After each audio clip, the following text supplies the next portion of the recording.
Welcome to the Curator's Salon podcast. My name's Geeta Joshi, and my guest today is the head curator at Saatchi Art, Rebecca Wilson. Welcome, Rebecca. Thank you so much. Great to be here. Saatchi Art is one of the world's largest online galleries. And Rebecca, I wanted you to come on and talk about both the work you do, but also how Saatchi Art operates. I know it started several years ago as more of a portfolio platform, and it's evolved into something else now. Can you take us through that? Yeah, definitely. So my background is that I used to work at the Saatchi Gallery in London. I was one of the directors there for 7 years. And in 2007, so we're going back a little bit now, we were sort of brainstorming in the gallery in London, trying to think of ways that we could really do something different in the art world that would dramatically increase opportunities for artists and help them to show their works to a much, much wider range of people, and also to offer something beyond the sort of traditional brick and mortar gallery system. And so we decided that we ought to really start to think about the potential of the internet.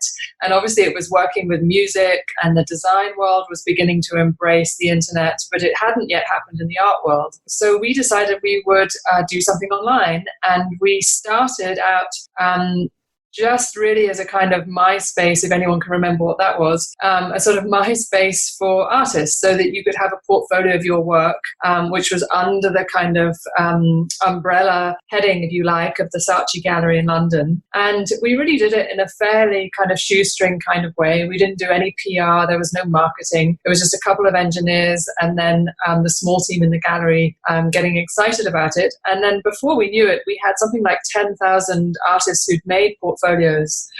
So it really seemed that there was a demand for it. And at that stage, we weren't selling works for artists, but it became quickly apparent that this was actually something we probably should consider doing. And so what happened was in 2010, we broke it off as a separate company, because the Saatchi Gallery, as many artists will know, is really a vehicle for Charles Saatchi's personal collection, and it sort of functions more as a museum, hosting exhibitions either from his collection or elsewhere. So Saatchi Art, as it's now called, became a separate company, and we began to really properly think about selling works for artists, and that's what we now do, and we've been doing it. If we start from sort of 2010, it will be 10 years next year, which is pretty amazing. We started, as I say, with sort of 3 people in the gallery in London, then it grew to sort of 5 in Los Angeles, and we're now 35 people here in the US. So you moved with Saatchi Art when it became a spin-off company of its own. What do you do? What does your work as head curator there involve? Well, what we really wanted to do right from the beginning is to combine all of the sort of best things about the kind of representation that you would get at a brick and mortar gallery. So really fantastic curation, attention to your work, thoughtfulness about how it ought to be presented, connecting artists with a network of potential collectors, but also other curators, giving them all kinds of opportunities, and then combining that with the internet to offer this incredible kind of global reach, which we're able to do.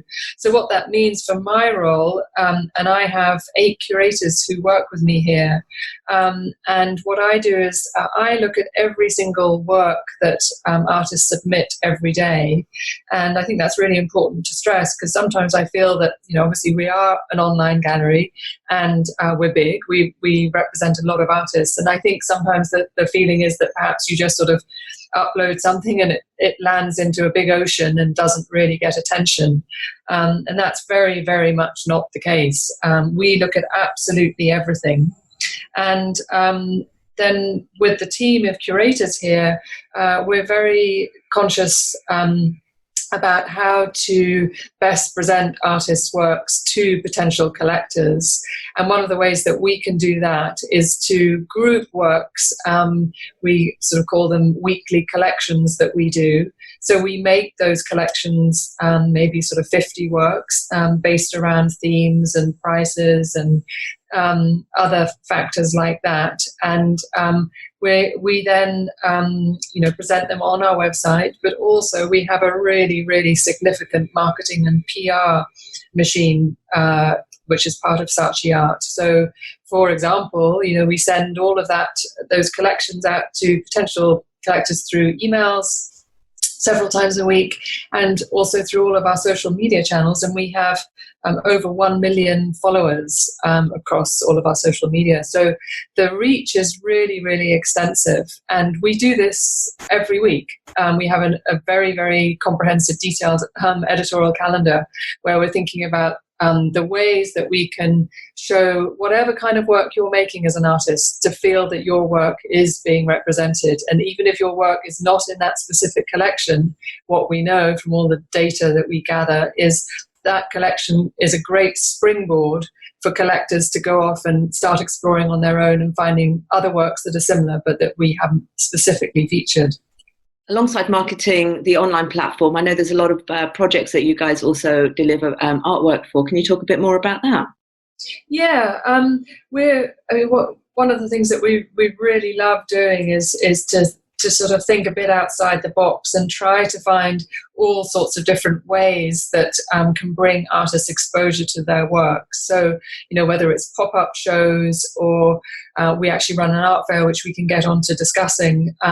But over the last few years, we've put a lot of effort into working with designers and architects on hotels, restaurants, corporate offices, apartment complexes, airports, all sorts of really amazing things. And what that means is that as an artist, you could find that your work has been selected to be in 400 guest rooms at a Nobu hotel, let's say, which would be a pretty prestigious thing to add to your resume, your CV. Or it could be that we invite you to make a new installation for a big lobby in a hotel, or we're working on a new airport project at the moment. We've also recently just done a fantastic cruise ship that's going to be sailing around the Galapagos. So there are all these other opportunities, and when we start working with a designer on a project like that, very often there is something specific that fits with the project. It's not just a sort of random selection. So we make very, very careful selections, looking through all the artists that we can online on the gallery website, and selecting specific works that we think would really be good for that project. So that's a very, very detailed research job on our part, and good for artists to know that their works are really being kind of looked at in that way. And also another thing that we offer here, which is pretty unusual, we offer a complimentary art advisory service. And as many artists will probably know,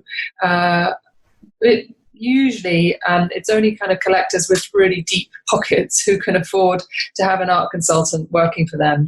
The fees are usually very, very high. So it can put off a lot of people. And what we are all about is not putting off people. We want to welcome in people to the art world. And for many new collectors, it can be a little daunting. So we decided to offer this complimentary art advisory service where you can work one-on-one.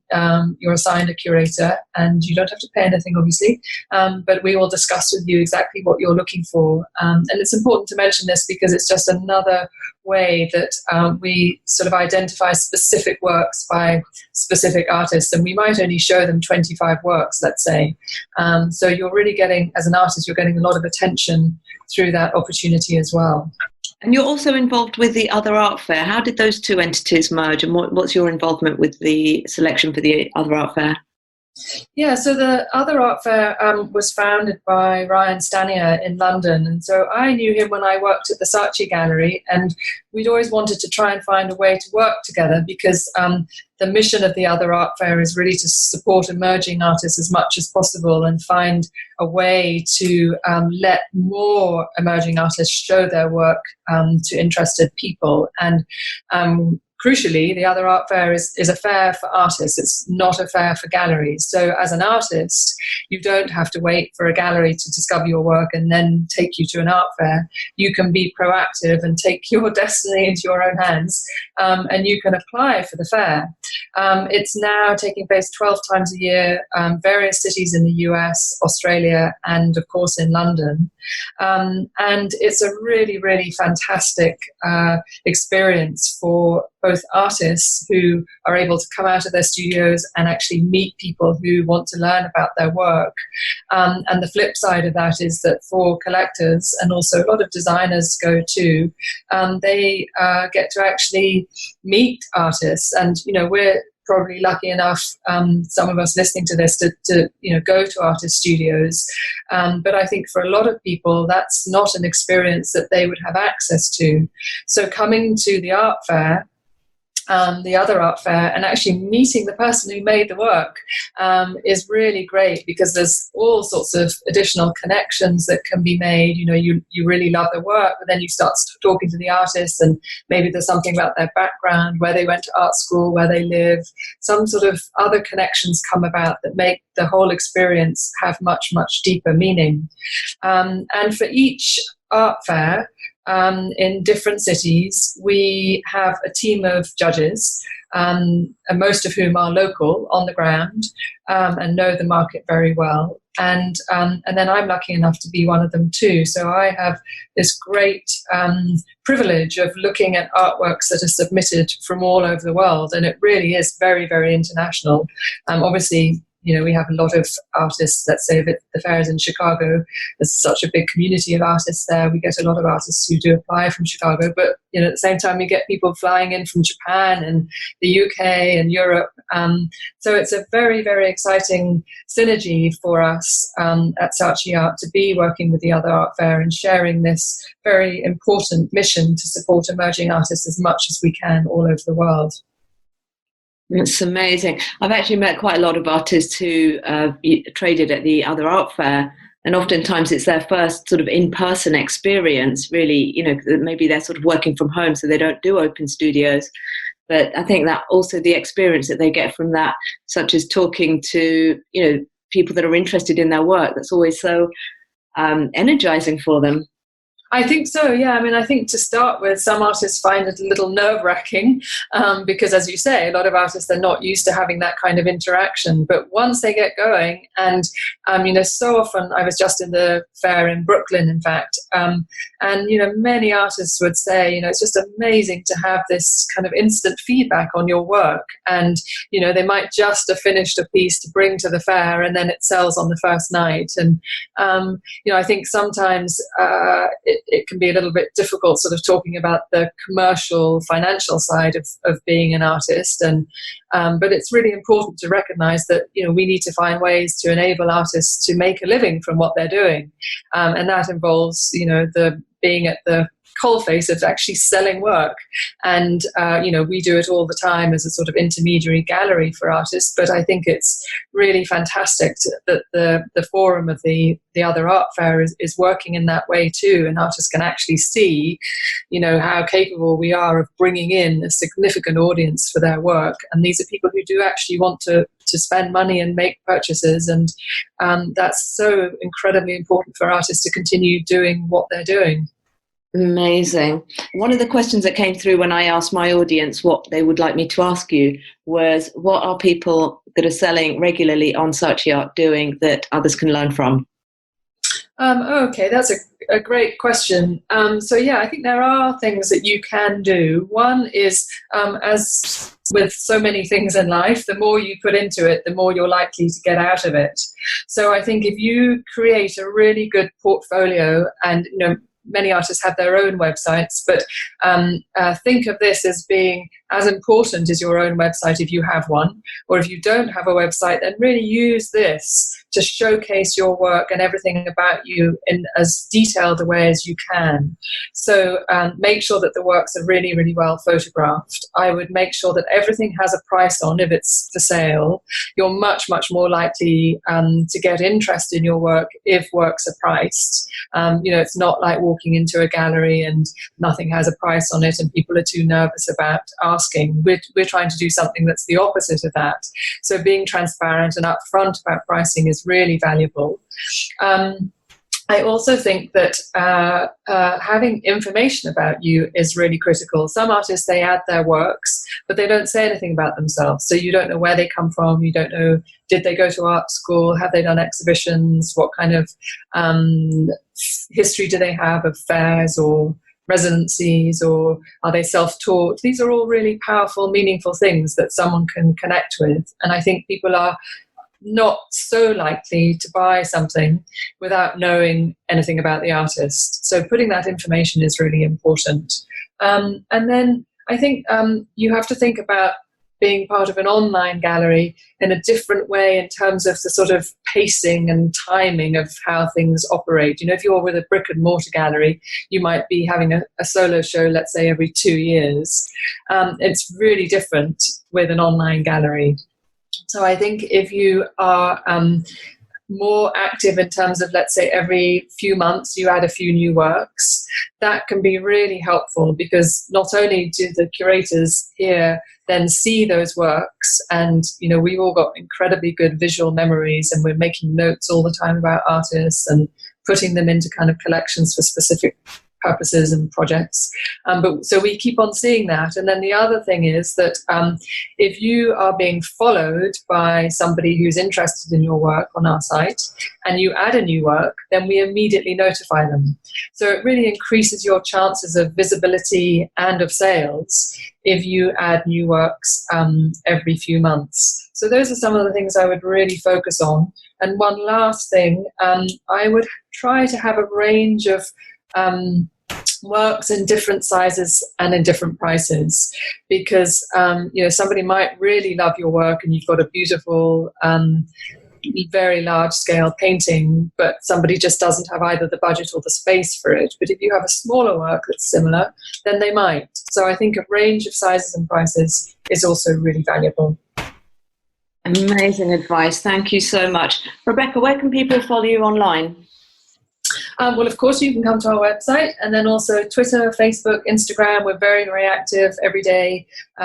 New posts going on to all of our social media channels. And we do actually give a lot of advice on those channels and lots of sort of how-tos and tips and things like that. So it could be really, really helpful, I think, to follow all of those channels as an artist. Thank you so much for being on the podcast. I will add all of those links into the show notes. And if you've enjoyed this episode, please do rate and review. It does help us get found by more followers. Thank you, Rebecca. Thank you so much. It was great to be with you.